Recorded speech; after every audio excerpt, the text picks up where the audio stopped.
His death has attracted people from all walks of life, regardless of political affiliation. President Hakainde Hichilema and the First Lady Mtinta Hichilema led other mourners, among them former President Edgar Lungu, opposition political party leaders and freedom fighters at the official funeral service of freedom fighter and cabinet minister Sikota Wina'S, who was born on 31st August in 1931 and died on 15th June 2022 at the University Teaching Hospital after an illness. President Hakainde Hichilema has called for unity as the life of a patriotic Zambian is celebrated. Very important to unite our country. As we were chatting, Brigadier General, when you were preaching here, at some point you asked us to say, talk to your neighbor. What tribe would you have chosen if you were asked to? So I was talking to President Lungu there. So I said, my brother, what would you have been? So he said, wow. So I chipped in, I said, well, I think me. I don't want to say what he said, but so it's private, because it's just the two of us who were chatting there. But I said, you know, I could have been Senga, I could have chosen to be Senga, I could have chosen to be Bemba, I would have chosen any one of these, because anyone I chose would have represented all of them in this country, because that's God's gift. And they feel that something wrong is happening. It is not because something is wrong, because the one who's done something wrong was born of a particular extraction or ethnic group. No, it's a personality of that individual. Family members have also paid tribute and thanks government for the support during the trying moment.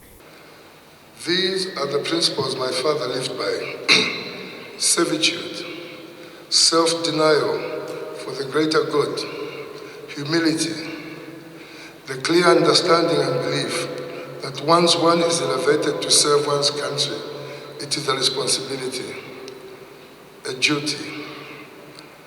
The Wina'S family has been blessed to be accorded two-stage funeral. Sikota was not just a brother-in-law to me.